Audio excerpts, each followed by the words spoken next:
Olá pessoal, no vídeo de hoje eu quero falar brevemente sobre como usar o VS Code para trabalhar com Python. Esse vídeo é para ser curto e basicamente te dá uma ideia de como abrir, manipular e trabalhar com os arquivos. Não vai ser um tutorial completo. Para isso, o próprio VS Code traz, quando você acaba de instalar ele, ele traz alguns tutoriais que eu recomendo muito vocês seguirem, o walkthrough que o VS Code te traz. Eu admito que recentemente eu segui esse walkthrough para dar uma olhada no que ele tem lá de interessante para os alunos. Eu admito que eu aprendi algumas coisas do VS Code que eu não sabia ao assistir ele. Então, vejam esses tutoriais que o VS Code traz na tela inicial quando você instala ele. Sigam tudo, um por um, que são bastante interessantes. Tá? Aqui eu estou com o VS Code aberto, eu já estou com ele aberto mais ou menos no modo com que a gente usa ele no dia a dia. Tá? Então, só para dar uma ideia geral, aqui do lado esquerdo a gente tem esses ícones que refletem os objetos que a gente trabalha. Então esse aqui é o Explorer, onde você vai verificar quais arquivos e quais pastas você tem aberto. Aqui é um sistema de busca que você pode buscar por arquivos e conteúdos de arquivos. Aqui é o controle de versão que usa o Git. Eu recomendo muito que vocês aprendam a usar o Git para controlar a versão dos seus códigos e para sincronizar o seu código com uma nuvem, que pode ser o GitHub ou o GitLab, e populem essa nuvem, criem uma conta no GitHub e todo projetinho que você desenvolver, organize o seu repositório, coloque no GitHub para você criar um portfólio para depois mostrar para pessoas que podem estar interessadas no seu trabalho no futuro, seja academicamente, seja profissionalmente. Tá? Aqui é o elemento para execução do código e debug do código. E aqui é onde a gente analisa as extensões, a gente verifica as extensões que a gente tem instalada e instala outras. Então aqui no caso, eu só instalei uma extensão por enquanto, esquece, se recomenda de aqui por enquanto. A única extensão que eu instalei foi a Python, ela já instala todas essas que estão aqui em cima junto com ela. Essa extensão é a extensão que vai fazer a comunicação do VS Code com o ambiente Python que você tem instalado, que no meu caso é o Miniconda. Eu já tenho aqui o Miniconda instalado, com alguns pacotes instalados. Uma outra extensão que eu coloquei, na verdade, é esse Python Indent. Tá? Essa instalação Python Indent ela é muito útil, porque ela te ajuda a manter o código Python organizado. Espero que vocês consigam ver aqui essa animaçãozinha que tem na documentação dessa biblioteca, que o que ele faz é, quando você vai criar um dicionário, criar uma função, criar um array, você começa a criar e aperta Enter, ele identa e mantém alinhado os elementos desses objetos para ficar com uma legibilidade mais prática. Como uma boa indentação é crítica no bom uso do Python, essa biblioteca aqui ela é bastante útil. Então eu sempre instalo o Python e o Python Ident. Tem várias outras bibliotecas que eu também uso no meu dia a dia, mas como esse é um tutorial bastante introdutório, eu vou falar só dessas daqui, ok? Bom, fechando aqui, então para você instalar extensões, você busca pelo nome aqui e clica no botão Install de cada uma delas que está interessado, certo? Bom, o que eu quero falar aqui? Eu quero falar sobre como gerenciar os seus arquivos. Então aqui é o Explorer, onde você vai abrir e fechar os seus projetos e arquivos. E aqui eu tenho na minha pasta Documents do meu computador, duas pastas que eu criei. A pasta Projeto A, que está vazia, e a pasta Projeto B, que também está vazia. Criei duas só para a gente ver como alternar de uma para outra. Então aqui no VS Code, eu vou insistir com vocês que a gente nunca deve abrir arquivos diretamente. A gente pode vir aqui, existe a opção de vir em File, Open File, que é o atalho Ctrl-O, mas a gente sempre vai no Open Folder, que é o atalho Ctrl-K, Ctrl-O.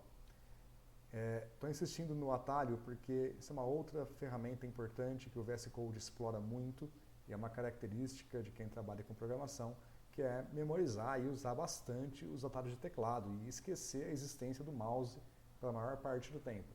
A gente tem que acostumar, a programação ela é eficiente quando você vai memorizando atalhos de teclado que te ajudam a trabalhar. Então, como é que eu faço? Eu estou aqui nessa pasta, eu posso clicar em Open Folder, eu posso clicar em File, Open Folder, ou eu posso lembrar do atalho, que é o Ctrl-K, Ctrl-O, que vai abrir essa janela para eu procurar o meu documento. Então, o meu projeto está lá na pasta Documentos, tem duas pastas, Projeto A e Projeto B. Eu vou abrir a Projeto A e clicar aqui em Select Folder. Tá? Então veja que nesse momento ele abriu aqui uma pasta com projeto A, essa pasta tá vazia, então eu vou criar dentro dela agora um novo arquivo. Em vez de usar esse menuzinho que eu apaguei aqui, eu vou usar as ferramentas aqui de cima. Então eu tenho aqui um botão criar arquivo e criar pasta. Eu posso criar subpastas dentro do projeto A para criar uma biblioteca, por exemplo.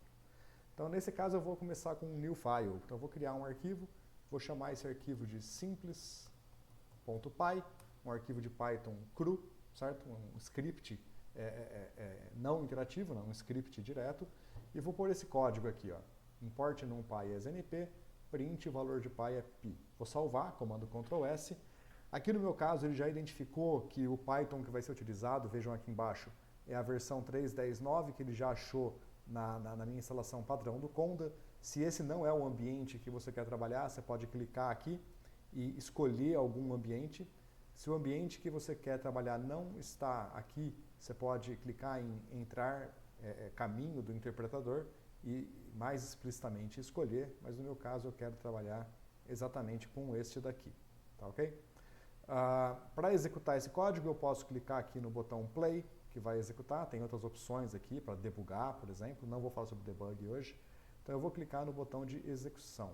Ele vai abrir um terminal aqui embaixo e vai executar esse comando. Deu uma mensagem de erro aqui em cima, que eu não sei porquê, que é do comando conda, preciso ver o porquê, mas ele executou aqui, ó, o valor de pi é esse daqui, porque ele sabe que eu estou usando aquele arquivo conda corretamente.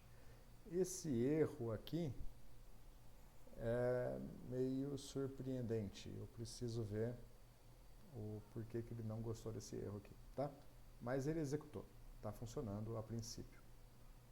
Vou fechar aqui os terminais e vou criar, então, a execução, então quando você vai fazer um arquivo Python cru, a execução é essa, tá? Vamos fazer, por exemplo, mais uma coisa aqui, vamos importar o matplotlib,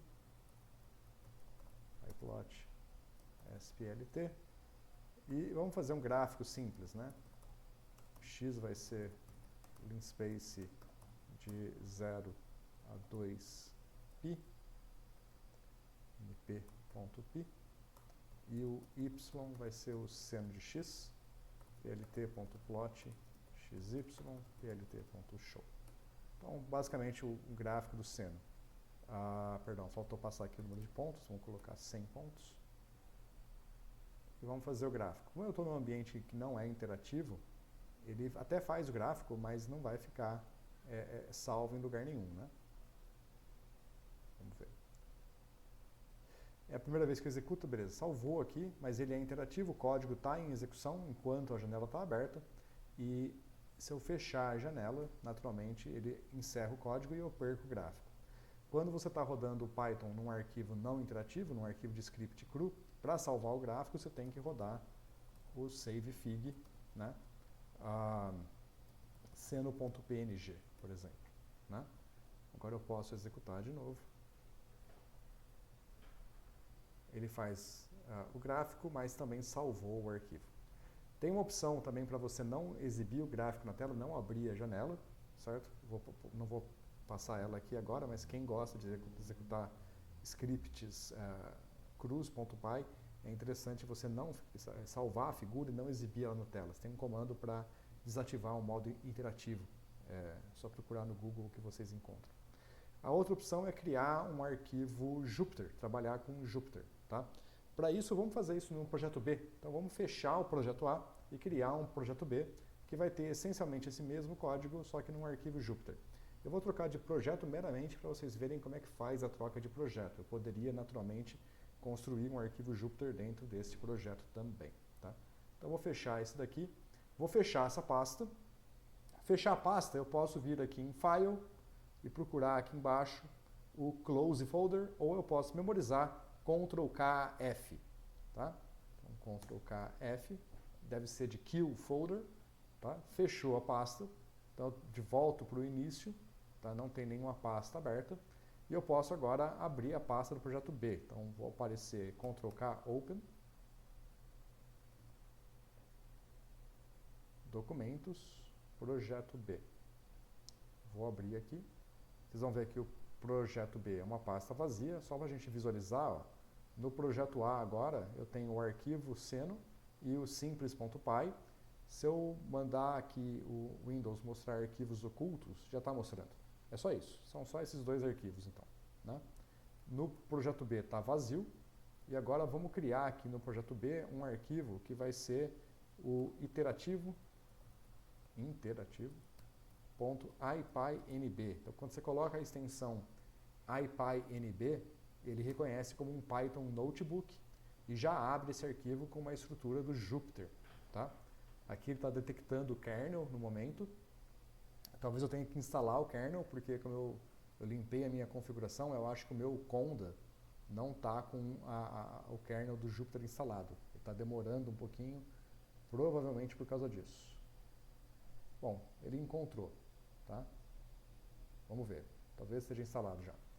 Então aqui eu vou colocar aquele código que eu copiei, mas aqui a gente costuma separar, né?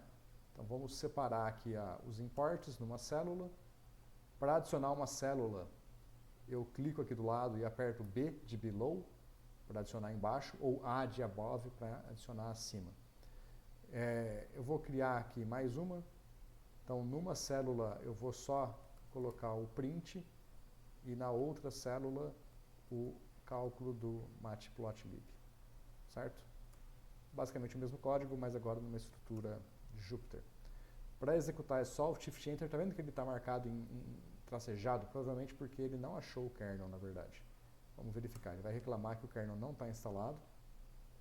Até é interessante a gente ver isso no tutorial, porque ele me dá a opção de instalar o kernel por aqui, em geral.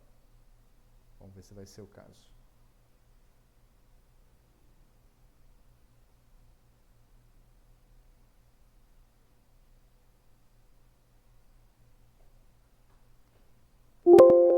Tá vendo? Ele reclamou, não, o ambiente do Conda base não tem o pacote ipykernel. Eu preciso desse pacote para poder interagir com o Jupyter. Então ele pode trocar de kernel, caso você tenha um outro instalado, mas no caso não, eu esqueci de instalar mesmo. Então eu vou clicar aqui, e é interessante que o VS Code, ele mesmo vai executar o comando de instalação do Conda para instalar o ipykernel. Então eu clico aqui em Install, e ele mesmo vai fazer a instalação. Eu acho que dá para acompanhar, vamos dar uma olhada. Se eu apertar Ctrl J para exibir o terminal, eu acho que aqui no Output, provavelmente, ele mostra o que está acontecendo? Não me lembro bem. Acho que não. O terminal, Jupyter. Não, ele não está exibindo, mas acho que está instalando. Vamos deixar fechado aqui. Deixa eu ver, na verdade tem aqui tasks.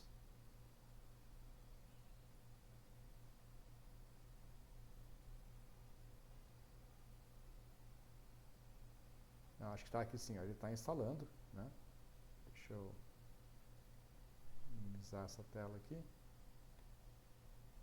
Ou maximizar essa para ficar mais fácil de ver. Então está aqui o comando, ó, conda install ipykernel.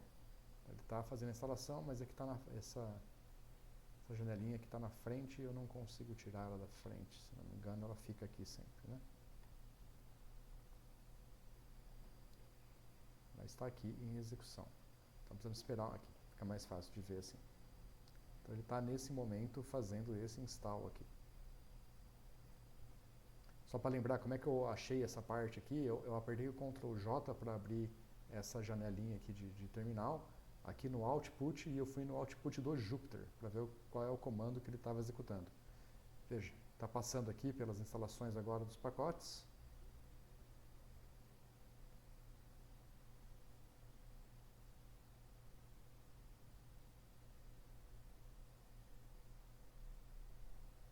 Vou fechar essa janelinha.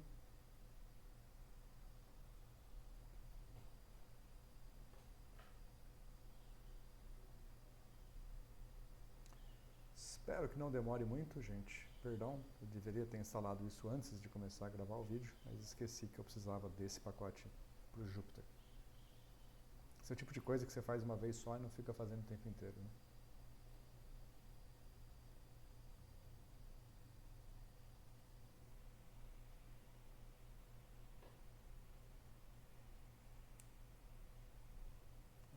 erro na codificação aqui, ó, DSB.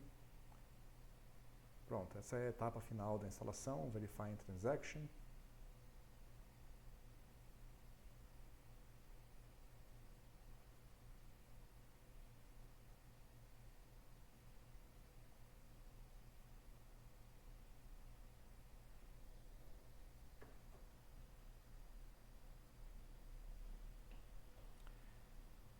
Enquanto ele acaba de instalar, esse ambiente que vocês estão vendo aqui é um ambiente Jupyter completo. Tudo que você costuma fazer no Jupyter, no navegador, você faz aqui nesse ambiente Jupyter do VS Code.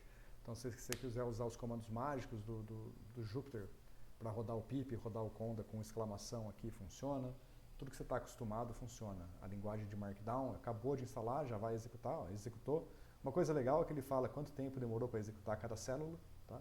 Então aqui o Shift Enter executa essa, imprimiu o PI na tela, e aqui ele vai fazer o gráfico e criar o arquivo. Então aqui é interessante, né, do Jupyter, como toda interface Jupyter, o plot ele é absorvido pelo arquivo, ele fica salvo na documentação XML desse IPython Notebook, então esse gráfico do seno que a gente fez aqui está salvo dentro do código interativo.ipy Notebook, e também, como eu salvei na figura, também está salvo aqui. Eu vou fechar esse código aqui e voltar lá para o gerenciador de arquivos. Agora, no projeto B, você vê que a gente tem o arquivo interativo e o arquivo do seno também, certo? Então é isso, gente. Eu acho que esse é o tutorial. Então, criamos o projeto, criamos arquivos dentro do projeto e executamos tanto o Python cru quanto o Python interativo, tanto aqui no VS Code.